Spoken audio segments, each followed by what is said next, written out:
नमस्कार। अच्छा, कभी सोचा है कि एक ऐसी दुनिया कैसी होगी जहां सब कुछ, सब लोग बिल्कुल एक जैसे हों? एक ही भाषा, एक जैसा खाना, एक जैसी सोच। थोड़ी बोरिंग होगी, है ना? हमारी दुनिया की खूबसूरती इसी बात में है कि हम सब एक दूसरे से अलग हैं। लेकिन कभी-कभी यही अंतर, यही फर्क मुश्किलों की वजह भी बन जाते हैं। तो चलिए आज इसी कनेक्शन को थोड़ा और गहराई से समझते हैं कि ये अंतर, पूर्वाग्रह और भेदभाव आखिर एक दूसरे से जुड़े कैसे हैं। तो यहीं से हमारा सबसे बड़ा सवाल उठता है, जो हमारी डाइवर्सिटी है, जो हमारी ताकत होनी चाहिए, वो आखिर एक प्रॉब्लम कब और कैसे बन जाती है। ये एक ऐसा सवाल है जो हमें आज की इस पूरी बातचीत में गाइड करेगा। चलिए इसका जवाब ढूंढने की कोशिश करते हैं। तो चलिए शुरुआत करते हैं एक पॉजिटिव नोट से। सबसे पहले ये समझते हैं कि आखिर ये जो विविधता है, ये डाइवर्सिटी है, ये इतनी खास क्यों है। देखिए, हम सब कहीं न कहीं से आते हैं। हमारी जड़ें होती हैं हमारी ज़मीन में, हमारे इतिहास में और हमारी संस्कृति में। हम कैसे रहते हैं, क्या बोलते हैं, क्या खाते हैं, कौन से त्योहार मनाते हैं, ये सब कुछ मिलकर ही तो हमारी पहचान बनाता है। और जब ये सारी अलग-अलग पहचानें एक साथ आती हैं, तो ऐसी एक खूबसूरत तस्वीर बनती है। आप जरा इस डाइवर्सिटी का स्केल देखिए। क्या आप जानते हैं, अकेले भारत में ही 1600 से ज्यादा मातृभाषाएं बोली जाती हैं और 100 से भी ज्यादा तरह के डांस फॉर्म्स हैं। ये सिर्फ एक नंबर नहीं है, ये इस बात का सबूत है कि हमारी संस्कृति कितनी अमीर है ना कमाल की बात। पर कहानी का दूसरा पहलू भी है। अक्सर ऐसा होता है कि हम उन लोगों के साथ ज्यादा कंफर्टेबल, ज्यादा सेफ महसूस करते हैं जो हमारे जैसे होते हैं, जो हमारी तरह दिखते हैं, हमारी भाषा बोलते हैं। और यहीं से जाने अनजाने में समस्याओं की जड़ें पनपना शुरू हो जाती हैं। तो सवाल ये है कि ये कब होता है, वो कौन सा पॉइंट है जहां अलग होने का मतलब बुरा या कम मान लिया जाता है। चलिए इन गलतफहमियों की जड़ों तक पहुंचते हैं। यहीं पर एंट्री होती है पूर्वाग्रह या प्रेजुडिस की। इसका मतलब बहुत सीधा है, पहले से कोई राय बना लेना। मतलब किसी को जाने बिना, सच्चाई को परखे बिना, किसी इंसान या ग्रुप के बारे में एक नेगेटिव सोच बना लेना। ये दिमाग में बैठे एक कांटे की तरह है। इसका एक सबसे कॉमन एग्जाम्पल देखते हैं।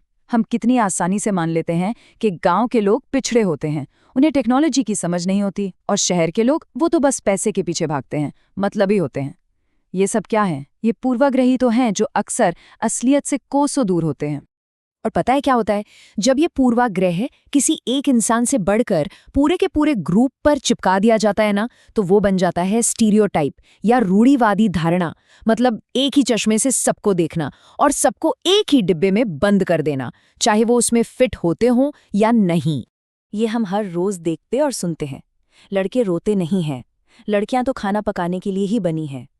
ये सिर्फ कही सुनी बातें नहीं है, ये असल में ना छोटे छोटे अदृश्य पिंजरे हैं जो हमें हमारी असली पहचान और काबिलियत तक पहुंचने से रोकते हैं। ये हमें बताते हैं कि हमें क्या होना चाहिए, न कि हम क्या हैं। लेकिन प्रॉब्लम तब और बड़ी हो जाती है जब ये सोच सिर्फ दिमाग में नहीं रहती, बल्कि हमारे एक्शन में, हमारे कामों में दिखने लगती है। और तब असली नुकसान होता है। और इसे ही कहते हैं भेदभाव, यानी डिस्क्रिमिनेशन।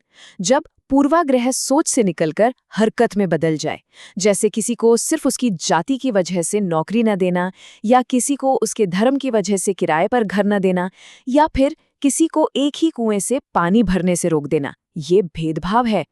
इस बात की गहराई और इसके दर्द को समझने के लिए मैं आपको एक सच्ची कहानी सुनाता हूँ। ये कहानी एक छोटे बच्चे की है जो बड़ा होकर भारत का संविधान लिखेगा। जी हाँ, ये कहानी है डॉक्टर B.R. अम्बेडकर के बचपन की। जरा सोचिए, एक 9 साल का बच्चा है जो अपने पिता से मिलने के लिए बहुत एक्साइटेड है। स्टेशन पर उनके अच्छे कपड़े देखकर स्टेशन मास्टर उनसे बड़ी इज्जत से बात करता है। लेकिन जैसे ही उस बच्चे के मुंह से निकलता है कि वो महर जाति से है, बस एक पल में सब कुछ बदल जाता है। स्टेशन मास्टर का चेहरा सख्त हो जाता है, इज्जत की जगह हैरानी और नफरत ले लेती है। और फिर वो जो सोच थी ना, वो एक क्रूर हकीकत बन गई। कोई भी तांगे वाला उन बच्चों को अपनी गाड़ी में बिठाने को तैयार नहीं हुआ, सिर्फ इसलिए क्योंकि वो अछूत माने जाते थे। सोचिए, वो बच्चे 2 गुना किराया देने को तैयार थे, लेकिन पैसा भी उस भेदभाव की दीवार को नहीं तोड़ पाया। एक पल के लिए रुक कर सोचते हैं, ऐसी कौन सी चीज थी जो पैसे से भी बड़ी हो गई थी? वो था एक गहरा पूर्वाग्रह, एक ऐसी सोच जिसने इंसानियत को पैसे से भी छोटा कर दिया था। ये कहानी हमें साफ साफ दिखाती है कि भेदभाव सिर्फ एक आइडिया नहीं है, ये एक बहुत गहरा जख्म है जो लोगों को मिलता है। तो जाहिर है, इतने बड़े अन्याय के खिलाफ आवाज तो उठनी ही थी। अब बात करते हैं उस लड़ाई की जिसने बराबरी को, यानी इक्वालिटी को, एक संवैधानिक वादा बनाया। ये समझना बहुत जरूरी है कि भारत की आज़ादी की लड़ाई सिर्फ अंग्रेजों से नहीं थी। ये लड़ाई समाज के अंदर की बुराइयों और दीवारों को तोड़ने के लिए भी थी। ये दलितों, महिलाओं, आदिवासियों और किसानों के लिए बराबरी के हक की भी लड़ाई थी। और इसीलिए जब हमारा संविधान बना तो हमारे लीडर्स ने ये पक्का किया कि बराबरी सिर्फ एक ख्वाब न रह जाए। छुआछूत यानी अनटचेबिलिटी को एक कानूनी जुर्म बना दिया गया और हर नागरिक को, चाहे वो किसी भी जाति, धर्म या लिंग का हो, बराबर अधिकार और मौके देने का वादा किया गया। और इसी के साथ एक बहुत बड़ी बात कही गई कि भारत एक धर्मनिरपेक्ष यानी सेक्युलर देश होगा। इसका मतलब क्या है? सीधा सा मतलब है कि सरकार के लिए सब धर्म बराबर हैं, कोई धर्म बड़ा या छोटा नहीं है। ये हमारी विविधता को बचाने और उसकी इज्जत करने की एक बहुत मजबूत नींव है। तो सवाल ये है कि क्या संविधान में ये सब लिख देने से सब कुछ ठीक हो गया? क्या हमारी यात्रा पूरी हो गई? चलिए देखते हैं।